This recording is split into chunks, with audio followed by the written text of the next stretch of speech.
இன்றைக்கி காயல் சமையல் பகுதியில் நம்ம பார்க்க போகிறது குழந்தைங்களுக்கும் சரி பெரியவங்களுக்கும் சரி எல்லாருக்குமே ரொம்ப பிடிச்சமான ஒரு ஸ்மூத்தியை பற்றி பார்க்க போகிறோம். சில குழந்தைங்க இதுக்கு விதிவிலக்கு, அதாவது சில பிள்ளைங்க வாழைப்பழம்னா சாப்பிட்றதுக்கு அடம் பிடிப்பாங்க. அந்த மாதிரி உள்ளவங்களுக்கு இந்த மாதிரி ஸ்மூத்தி செஞ்சு கொடுங்க, குழந்தைங்க ரொம்ப விரும்பி சாப்பிடுவாங்க.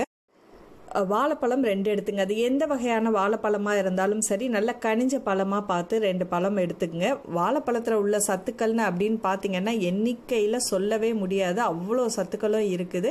உடம்புக்கு ரொம்ப ஆரோக்கியம், பொட்டாசியம் அதிகமாக இருக்குது. அப்புறம் உடம்புக்கு நல்ல ஒரு குளிர்ச்சியை கொடுக்கக்கூடியது.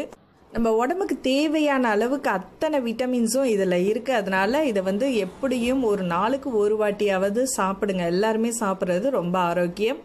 ஸோ இது எல்லாருமே சாப்பிட்லாம். இப்போ நான் குழந்தைங்களுக்கு ஏற்ற மாதிரி தான் உங்களுக்கு சொல்லிகிட்டு இருக்கேன். ஸோ இதில் வெறுமனையாக நீங்கள் பால் அடித்து கொடுக்குறத விட இந்த மாதிரி ஐஸ்கிரீம் வாங்கி அதில் நீங்கள் போட்டு கொடுத்தீங்கன்னா குழந்தைங்க ரொம்ப விரும்பி சாப்பிடுவாங்க. உங்கள் குழந்தைங்களுக்கு எந்த ஃப்ளேவர் ரொம்ப பிடிக்குதோ, நான் குல்ஃபி ஐஸ்கிரீம் எடுத்திருக்கேன். ஸோ உங்களுக்கு எந்த ஃப்ளேவர் பிடிச்சிருக்கோ அதை நீங்கள் 2 ஸ்கூப் அளவுக்கு இதோட சேர்த்துக்குங்க. தேவையான அளவுக்கு சுகர் சேர்த்துங்க. பால் ஒரு கப் அளவுக்கு.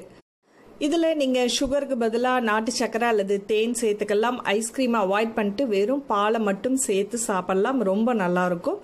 ஏன்னா நான் ஹெல்த்தியாக நீங்கள் டயட்டில் இருக்கிறவங்க ஐஸ்கிரீம் அவாய்ட் பண்ணிவிட்டு ஒயிட் சுகரை அவாய்ட் பண்ணிட்டு நம்ம செய்யலாம். இப்போ பிளெண்டரில் அதை நல்லா பிளெண்ட் பண்ணிவிடுங்க.